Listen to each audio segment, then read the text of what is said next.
we will dedicate our second day to diving into personal experience and essential skills that produce distinguished pilots. We begin our session today with the most important subject in the world of aviation, safety, and a session titled Flight Emergency Basics. We will learn from the experts about survival skills and dealing with the critical situations.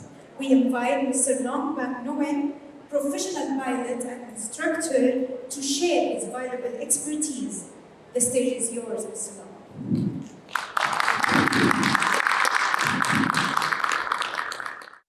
As you can tell, he and I, we went mountain flying in Idaho. And,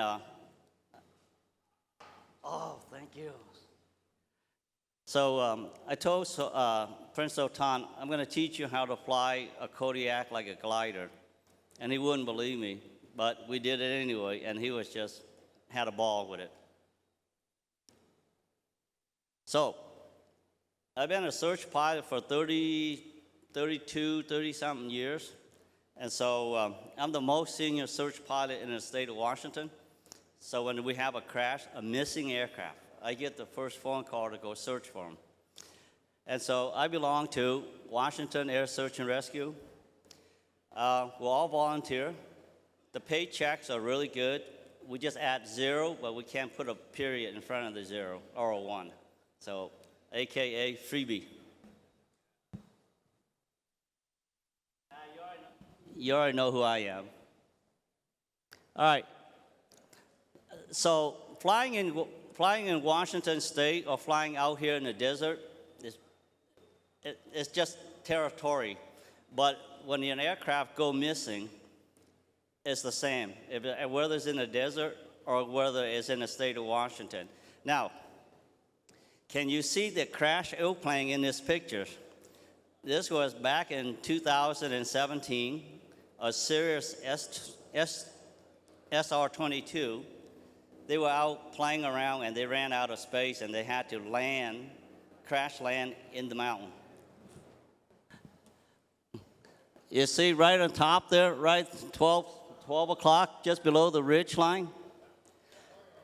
All right, whether it's in the desert or in the snow, depends on the size of the aircraft and how the aircraft come in contact with the ground. It's very hard to see, especially if your aircraft is white, on white, okay? That's Navy Whitby out of the SAR, out of Whitby, the Naval Air Station. So there's the aircraft, there's the parajumper, and that's what the airplane looked like when it came in contact. The picture is not to scale, obviously.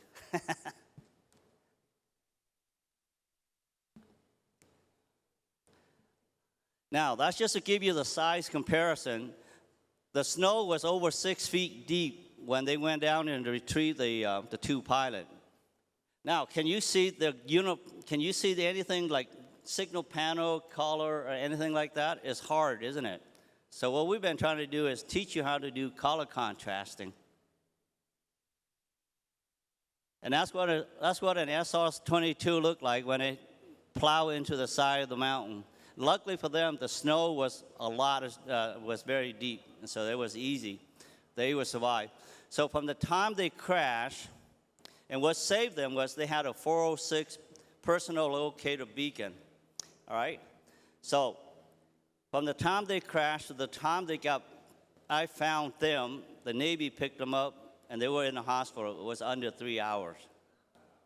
And both of them survived. One of them got injured. Usually, when I get my first phone call for a missing aircraft, it's usually I got to be airborne under an hour with my observer. And we fly day, night, bad weather, in the cloud, across the Cascade. So the sooner I can get airborne, the sooner I can save you, because when we get called out, we're not working for ourselves, we're working for you, because time is not on your side. So the sooner I can get to you, the faster I can get you home, okay? So that's one of the things that you have to be aware of. Whether you fly here or in the desert, you have to be prepared for the off-airport landing. Now, we search pilot, we don't say crash landing. When we say crash landing, it sort of give you a negative, no negative thoughts. Just always make off-airport landing. And the difference is, when you do an off-airport landing, you are in control of the aircraft. When you crash, the terrain or the tree or something hit you because you're no longer in control. And that's the difference. So you always make an off-airport landing because you control the aircraft and where you want to land. So here's some of the basic stuff we encourage all pilots, especially the Barcelona flight school down there. You got a lot of dirt shaped just like this, because I've been to Spain, so I know what it looks like. Encourage all your students or all the pilots who fly around here is always carry a warm jacket. It could be really not 104, 40 degrees Celsius, and then it could be 20 degrees or 10 degrees Celsius at night, okay? First thing, I'm not going to share my sleeping bag with you because you forgot to bring yours, nor my jacket. So always carry a warm jacket, whether it's 100 or whatever temperature. You don't have to wear it. You just got to put it in the aircraft, all right? Water. I know there's a lot of, you're going to get dehydrated really fast around here if you don't carry water, all right? If you notice, the last time you had to defuel or pee, that means you just got to remember, if you don't do it, you do it too often, then you're hydrated. But if you do it too much, then you're in trouble, or you don't. But always carry water with you in your aircraft. All you need is you can have something, right? Now, the personal locator beacon. This one is really nice. Hey, look at that. I didn't make PowerPoint. And I just said what I already said. Now, this is the most important thing. So this is my flight bag. I got all my emergency stuff in there. As you get older in your flying career, your leather suitcase becomes sort of like a little man purse. So, necessary. Now, the nice things about the new headset, it has Bluetooth. What I suggest you do is leave your cell phone on, but also put your phone Bluetooth to your headset. In the event of an emergency, you can just call 911 on your headset if you fly low enough, and at least they know where you're at. And if you leave your cell phone on when you're flying, we tend to do forensics telephone pinging off your phone to find out your last known position. How about them apples? In the old days, we didn't have that technique. So now with the new stuff, always sync your headset to your phone so that in case of something, you can make a phone call, all right?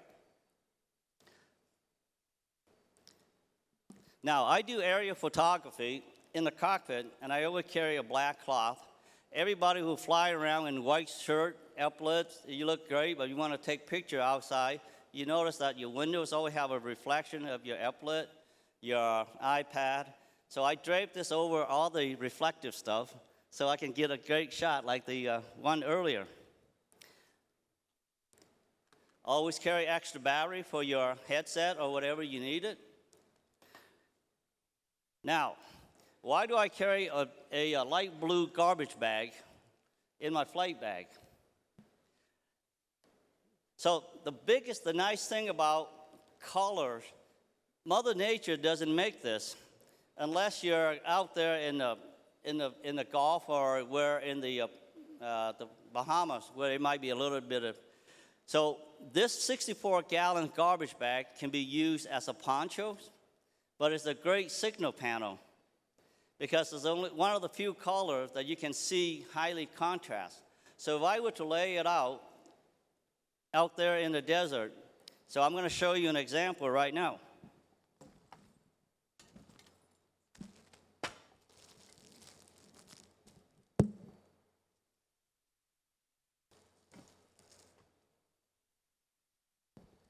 Signal panel.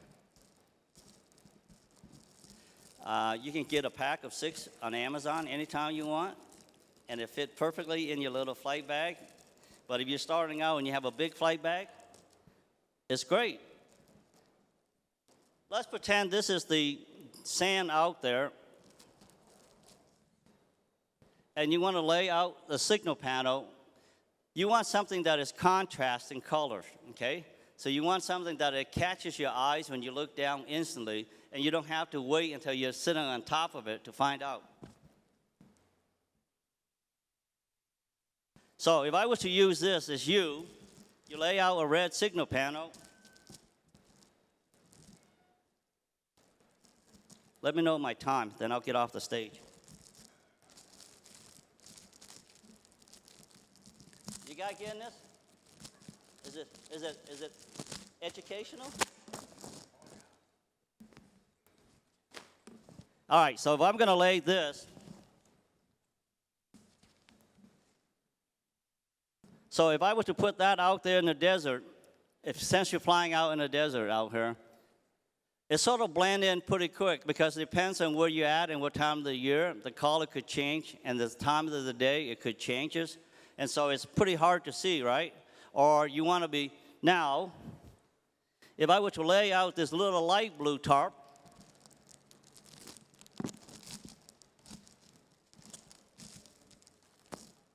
so what we've been trying to encourage all the hikers and climbers is to carry one of these with them so that when they're laid out, we can see you.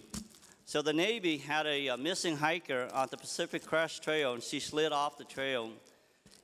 And they sat literally over the top of her for 30 minutes and couldn't see her because she was wearing dark clothing. Her tent was green, and then and we couldn't see them. So now, if I lay this out here, what catches your eyes first? It's like it's like who's the homeless guy out there in the dirt or something. But it's so great. Now, what's really neat about this, if I were to lay that out, and in my flight bag, I always carry, look at this guy, my personal 406 beacon. Now, if you buy one in Saudi Arabia, you have to register with those people right there. And then so that they know, with this one, I have registered to NOAA.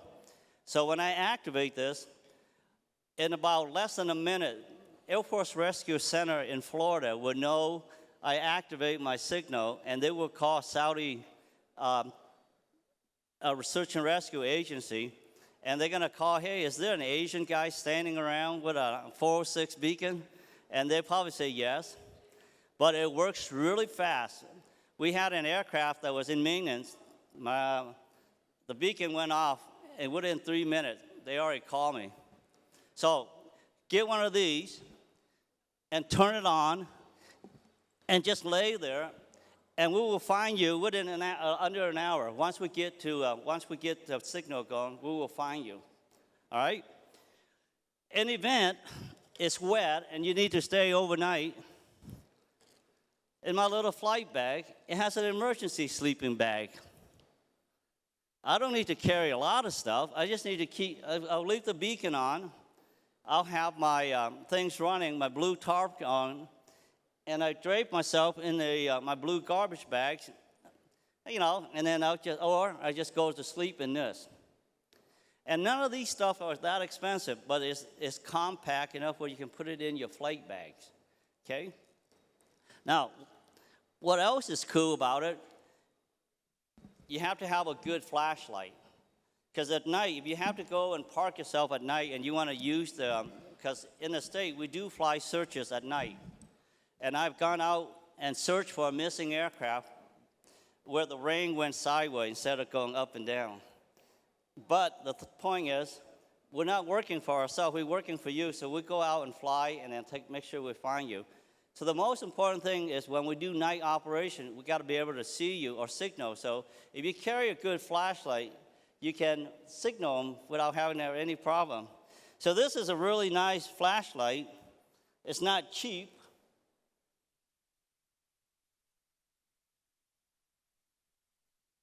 See? You can shine this thing at night and it goes quite a ways. It's about $120, but it's a good investment. And then, I mean, look at that. So if you're flying around and you do one of these, then I know it's somebody down there. Sorry, you guys. Huh? It's an old light. It's just a normal flashlight, but it's rechargeable. Now, the other thing is, always carry a first aid kit. Oh, here you go. My iPad, my logbook. You know, some of us who has a lot of hours under our belt, I don't think the last time I put anything in my real logbook was back in 2006. And I think I had like 15,000 hours. So just trying to see how many I've flown. And then usually I fly about 600 to 800 hours a year. And so you can multiply it out and then figure it out. But I carry these in there. Then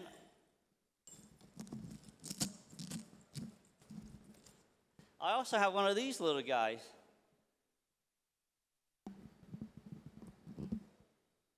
Look at that. You can leave it out somewhere and put it right next to the beacon, and you can just sit there and then whatever. And then the most important thing, a basic first aid kit. Put a little, if you have some kind of medication or some kind of a medication that you need, just put it 1 or 2 in here in case you have to make an off-airport landing, and you can have something for it. Okay, so this is what's so important about some of this stuff. Now, if you're going to do long-range flying, it's amazing how much stuff I carry in my little flight bag. Yeah, it's important. This one is also for the ladies, too. Ladies, you'll be surprised, so you don't have to land somewhere and then have to use it. But most important thing is preparedness.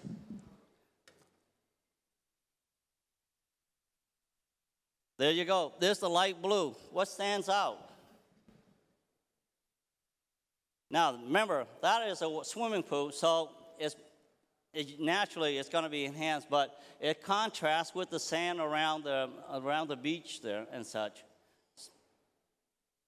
And you can buy the emergency basic kit online. You don't have to have anything big and fancy, but enough for your aircraft.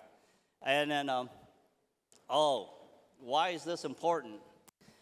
All the pilot, how many pilots carry a fire suppressant bag or a pair of gloves? Why do you think I have one of these in here?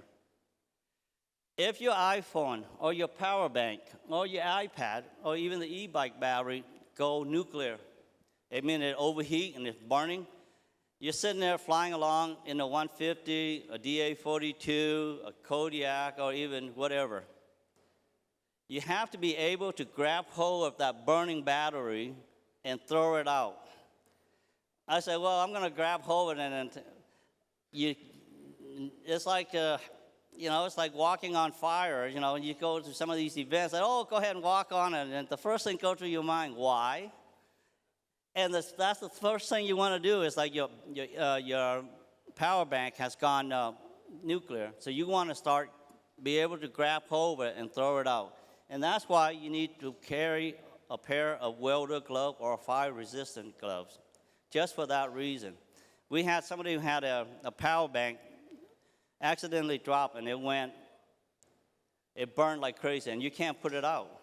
And since in a 150 or in whatever aircraft, there's not enough water or enough stuff to suppress that fire once it gets going, all right? And then carry water. And then you don't have to buy a water bottle. You can carry one of these and such. So the moral of the story is always be prepared for whatever condition you fly in. and then pack your flight bag according to the condition you're going to fly, and understand what it takes. We have to go through survival classes as a search pilot, and it's sponsored by the state of Washington. So for you guys in Barcelona, you may want to talk to somebody, put on a little basic survival stuff for your students, teach them how to build a survival kit, or put them in your aircraft. So in my 182, I have MREs, a big survival kit in the aircraft, and then I also got my 406 beacon everywhere I go. So that's the thing. Be prepared, and then enjoy flying. But always remember, fly the airplane until it stops. Do not stop flying. All right. And all of us pilots up here, I know all of you characters up here, you're all pilots, so you know what that's going to like. So aside from that, for some of you pilots that are flying, you may have some of these stuff here, and then plus the sleeping bag too, because I don't need to take it home. So, any question? Yes, ma'am. Have I what? That's the only one. Out of the in the 8 years, in the 32 years as a search pilot, my crew and we found 8 missing aircraft in the state. Only 4 survivors, and those 2 were the 2 survivors. The rest didn't make it. 2 of them were my friend. And so, aside from that, okay. Any other question? Thank you for your attention.